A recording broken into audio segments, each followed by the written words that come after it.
This is In Dark Places. Obey your thirst. I mentioned last week about my dad passing away, and ever since he died, we've been finding little notes that he left for us. He had one that said, "Here's how to set my pocket watch." It's been kind of fun and giving us something to smile about. Hey, I found another note today.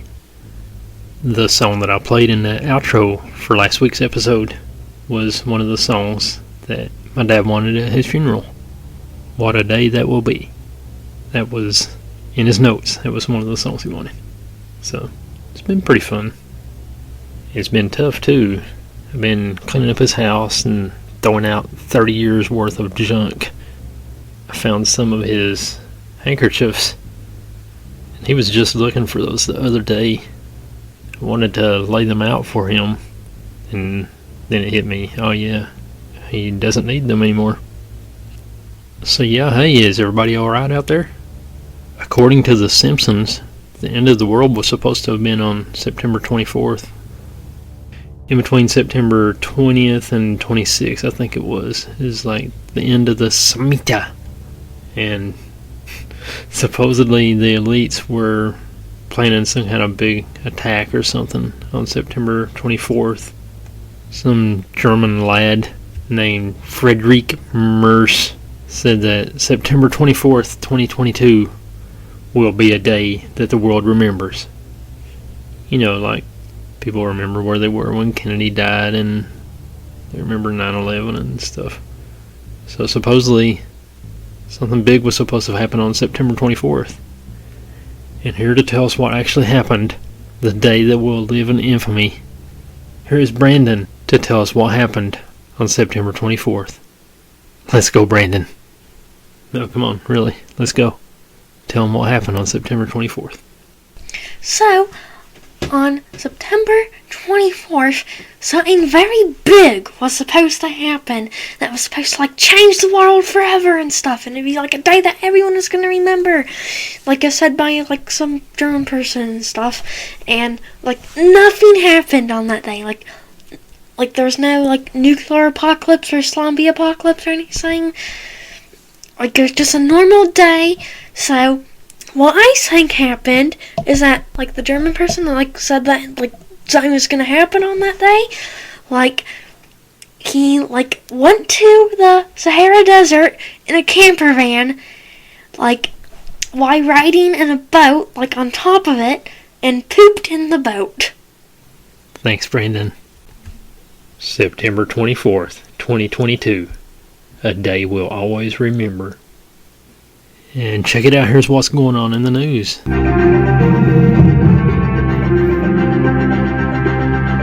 This is Mr. Haunted with your In Dark Places news. Breaking news. A worker was found in food processing plant kettle cooker dies. New Jersey State Police and officials with the U.S. Occupational Safety and Health Administration are investigating what killed a man who was found in a kettle cooker at a food processing plant. Dale DeVilly, 63, was found unresponsive in the machine at the Lassonde Pappas & Company plant on Monday morning, NewJersey.com reported. He was pronounced dead a short time later at the scene. A company spokesperson said, "We are devastated by the loss of our friend and colleague, and our thoughts and prayers are with his family at this difficult time." Spokesperson Alexander Robertson said that there had been an accident that caused a fatal injury to the employee. Robertson did not explain what that accident was. Officials said DeVilly's death does not appear to be suspicious, but an investigation is being conducted. The company produces fruit and vegetable juices, among other products. DeVilly leaves behind his wife and 2 daughters. It's just one of those strange deaths. I haven't heard of a strange death by kettle before. Back to more In Dark Places. This story was sent in by our friend Tim. Thanks, Tim. Mysterious object spotted flying low over several states. By Deborah Worley. An unusual object flew over Tucson Wednesday morning, leaving many people questioning what they saw. According to KOLD, the first object was seen around 5:20 a.m. as seen in the University of Arizona Hydrology and Atmosphere Sciences webcam. It appears to be flying to the west or northwest at a relatively low altitude. After the object goes out of view, another is seen descending at the extreme left of the camera's view. According to WFIE, the same objects were seen over areas of Kentucky as well. Meteorologist Arden Gregory said that they were likely SpaceX Starlink satellites. Yeah, right. I'll put a link to the video in the description so you can see that. Yeah, the Starlink satellites that were visible for a few minutes in the video. A great night for sure, but nothing to be worried about, Gregory said. Just blame everything on SpaceX satellites now. And now here is the Nicolas Cage meltdown of the week.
Yeah, sorry about that. That was more of a visual meltdown, I believe. That was from Ghost Rider.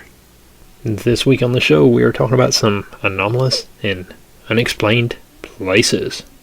The Bermuda Triangle, an area of the western Atlantic where scores of ships and aircraft have disappeared without a trace, has been described as one of the greatest true-life mysteries of all time. The idea of the area as uniquely prone to disappearances arose in the mid-20th century, but most reputable sources dismiss the idea that there is any mystery. Numerous theories have been advanced to explain the alleged disappearances. These range from the almost obligatory UFOs to science fiction concepts such as time travel and parallel worlds. Some people are of the opinion that Atlantis has been found off the coast of Bimini in the Bahamas, and that there's a super race of people there with machines and weapons still functioning somewhere on a seabed and causing the ships and aircraft to disintegrate. The earliest mention of Atlantis is to be found in an unfinished work by the Greek philosopher Plato. He was concerned with concepts, not history. According to Plato, the Atlanteans were defeated in war by the ancient Greeks. Perhaps the most popular theory is that some kind of magnetic anomaly is causing the disappearances. Large and small boats have disappeared without leaving wreckage, as if they and their crews had been snatched into another dimension. In no other area have the unexplained disappearances been so numerous, so well recorded, so sudden, and attended by such unusual circumstances, some of which push the element of coincidence to the borders of impossibility. In 1854, the British ship Bella disappeared en route from Rio de Janeiro to Jamaica, although she was known to have been dangerously overloaded and may have simply capsized. In 1866, the Triangle claimed the Swedish barque Lota, and 2 years later, the Spanish merchantman Vigo disappeared. In 1872, the crew of the Mary Celeste disappeared, and the vessel was found drifting between the Azores and Gibraltar. The British training ship Atalanta and her 290 cadets and crew sailed into oblivion in 1880. They were followed in 1884 by the Italian schooner Merriman. It is said that in 1902 the German barcoo Faya, sailing from Manzanillo in Cuba to Punta Arenas, Chile, was found in the triangle. Her crew had disappeared. In 1918, the large collier Cyclops mysteriously vanished. She had carried a radio, but no distress message had been received.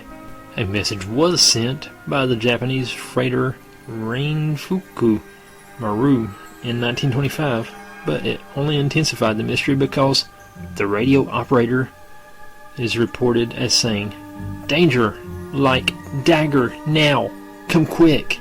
What kind of danger looks like a dagger?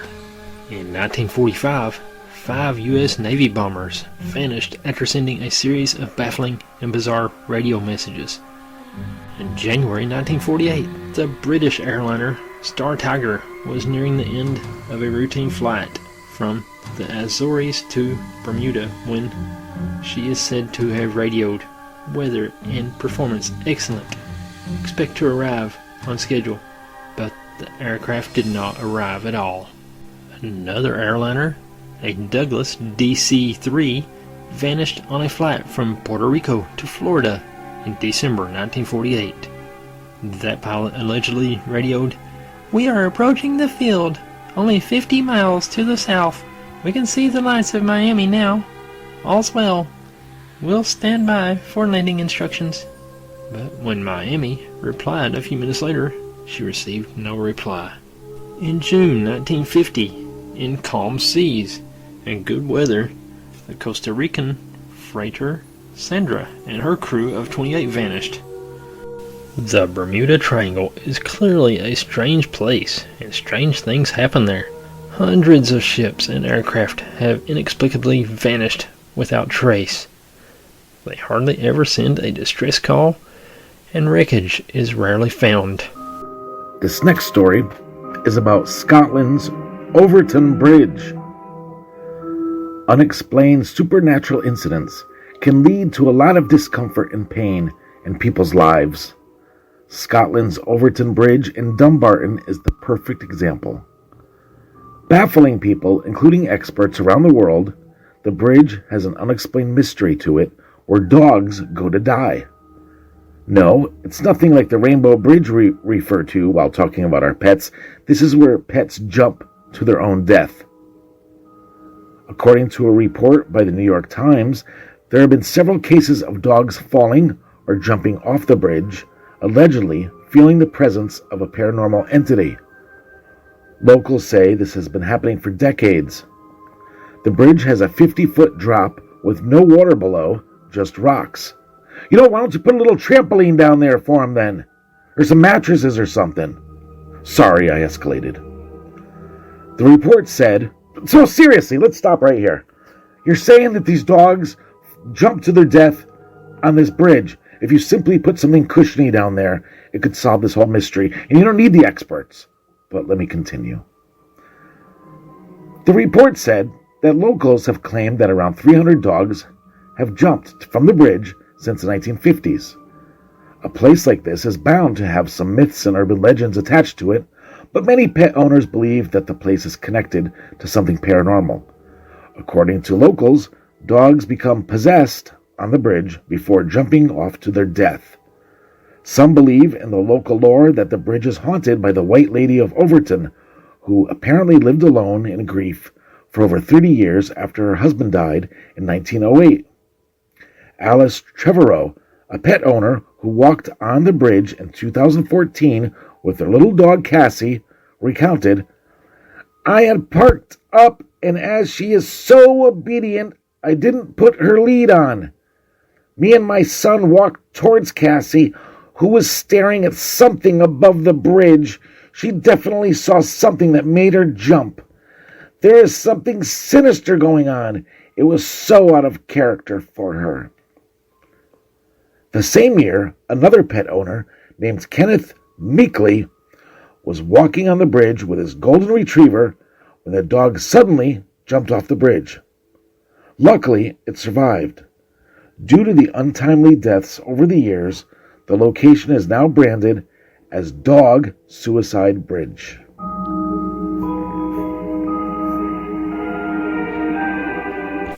I first heard about this on Art Bell back in 1997. Mel's Hole. It all started on February 21st, 1997, when a man identifying himself as Mel Waters of the Ellensburg area appeared on Coast to Coast with Art Bell, a nationally syndicated AM talk show. Waters, in a lengthy conversation with Bell by phone, talked about a mysterious hole in the ground on his rural property about 9 miles west of Ellensburg. Waters said the hole had paranormal properties, despite the fact locals dumped their garbage there for years. He said a rural resident tossed his dead dog into the hole, only to see it alive outdoors with a hunter a few days later. The dog wouldn't come to him. Waters indicated he was acquainted with Central Washington University, where his wife worked for a time. He said he lowered a weighted fish line down the hole, and he ran out of several reels of heavy line at more than 80,000 feet without it touching the bottom. Waters told Bell others had seen a black beam coming out of the hole, and still others claimed portable radios held close to the hole's entrance would play programs and music from the past. Metal held close to the hole's 9-foot diameter opening would change into other metals or substances. Stories of a dime he found from 1943, which mysteriously dematerialized on contact, were bizarre. These details tantalized Catitas Valley listeners, who made the show the talk of Ellensburg for the next few weeks. Federal government agents seized the land with no explanation as to whether the hole was a dangerous threat or important to national security, or both.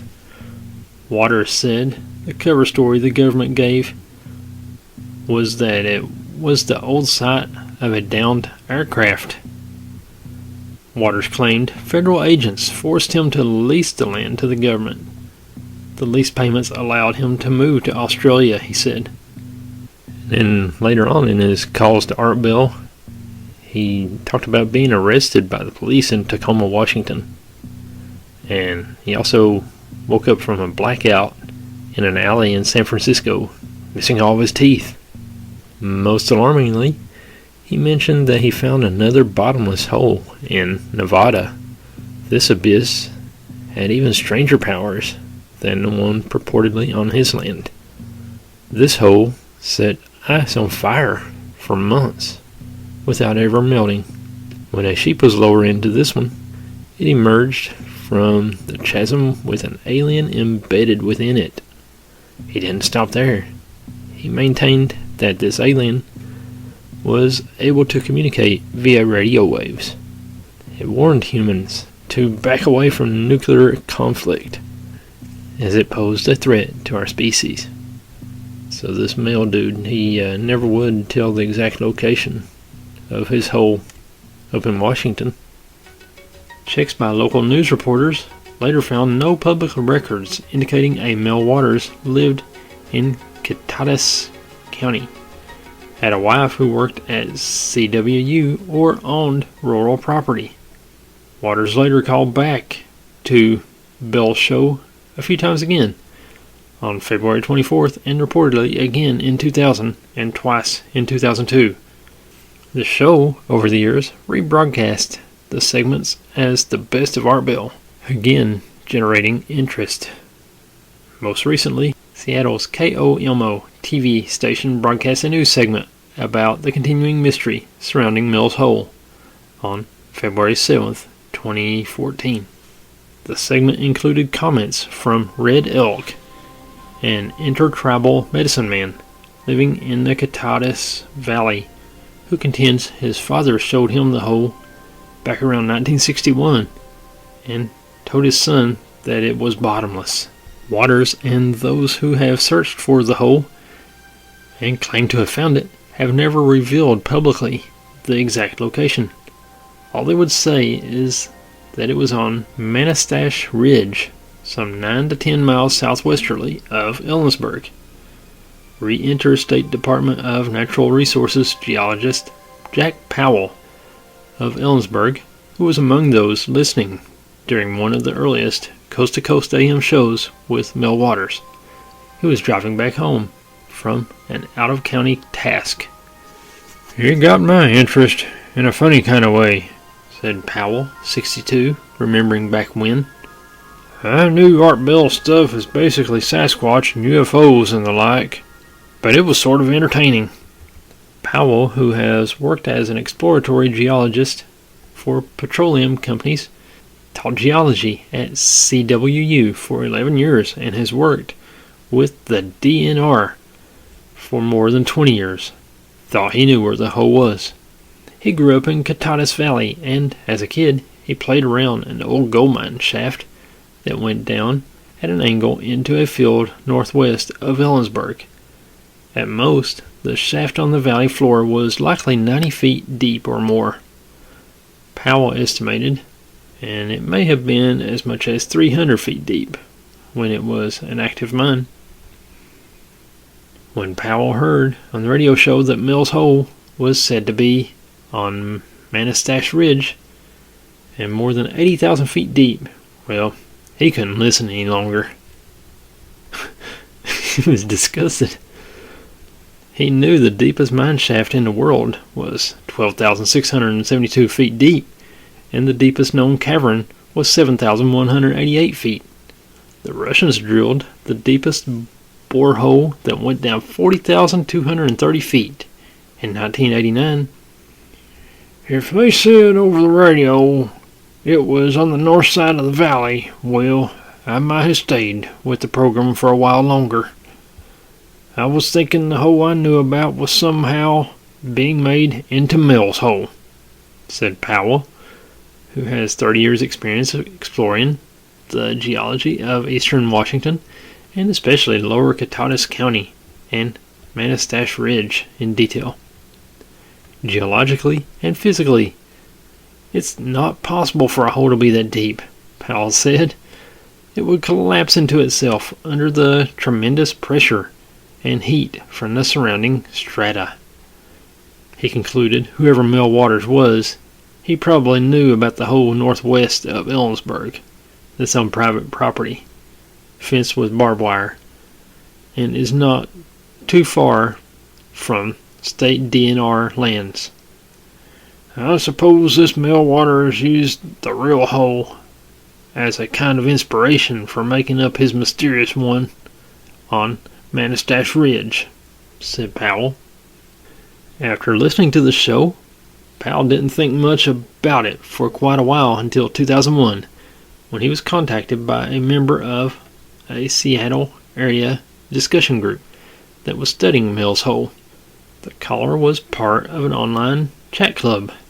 "They were hoping for geologic information about our area as part of their coming here to search for Mills Hole," Powell said. He agreed to talk to them in the interest of giving them accurate information about the local geology, he said. The group visited on a Saturday, and Powell said he gave his standard lecture, a scientific overview in layman's terms of the geology of Catatus County, and some specifics about Manistash Ridge. He also guided the group to the old mine shaft and told them it was the inspiration for the mythical Mills Hole. "The hole on Manistash Ridge doesn't exist," he said. "They thanked me and served me up some pie," he said. "But they wouldn't let go of the possibility of Mills Hole." That group later formed the Seattle Paranormal Society. Powell acknowledged that Mills Hole has become a surprisingly long-lived legend They saw no evidence at all. It looks like it's indelible now. You can't disprove a negative. It's probably with us forever.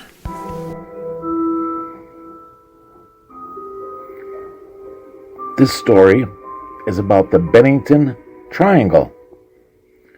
In the late 1800s, a stagecoach traveling along what is now Route 9 near Glastonbury, Vermont, encountered a strange creature.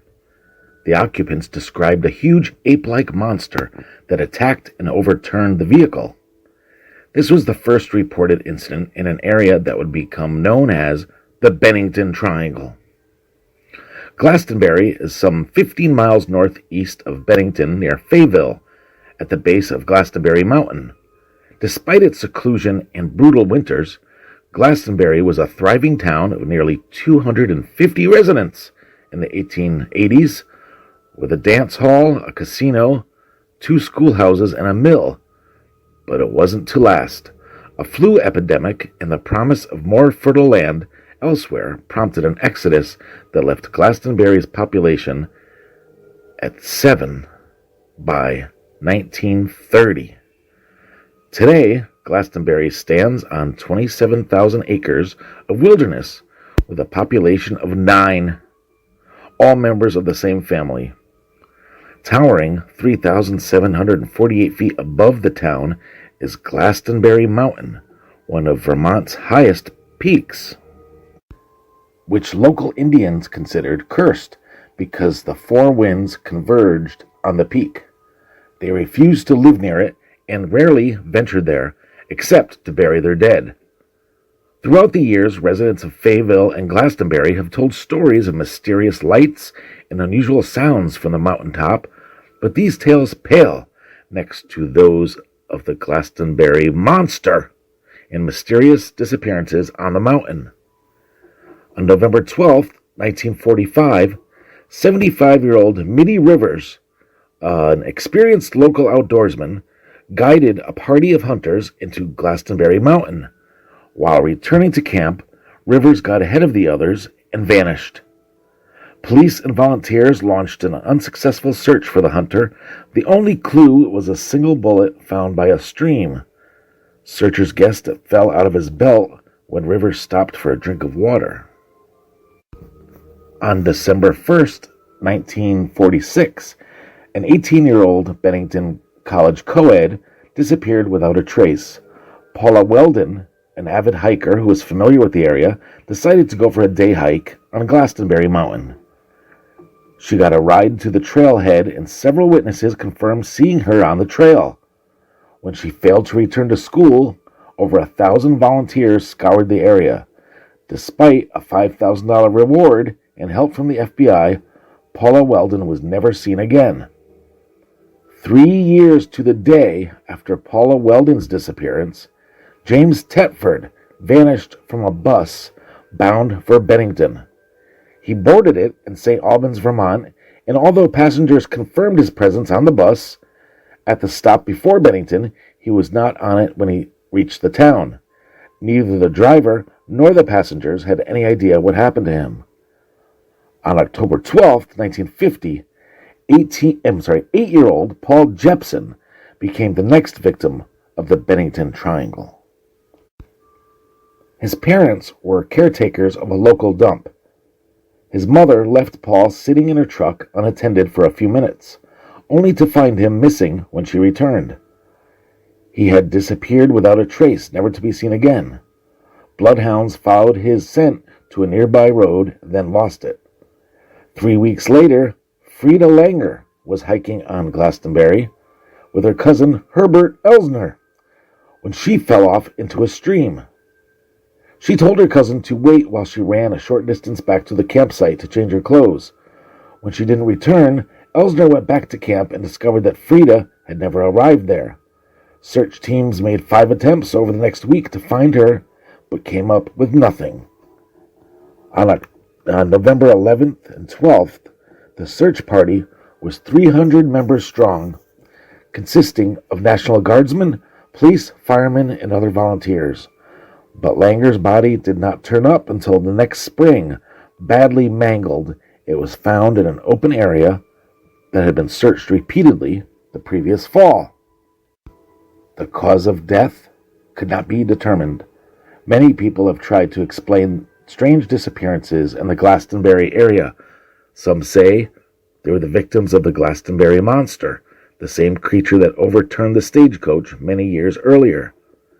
Others believe the dead were victims of a mountain lion, although they are thought to be extinct in the area. Another theory is that a serial killer was responsible, though the only discernible pattern was that all disappearances occurred in either the month of October, November, December. James Crozier, a local outdoorsman who had roamed in Glastonbury wilderness his entire life, said, "Glastonbury is simply a wild and mysterious place. It's a place that wants to hold onto its privacy. It doesn't want to reveal its history. The ghost stories that come out of this are a reflection of this. That might be so, or perhaps the local Indians do something we don't know." So that's called the Bennington Triangle. Thank you. There's tons of stories of these weird, mysterious places, but we're only going to give you a handful of them today. Thanks for listening, and thank you, Jimmy Haunted, as always. We'll see you again right here next week. God bless you.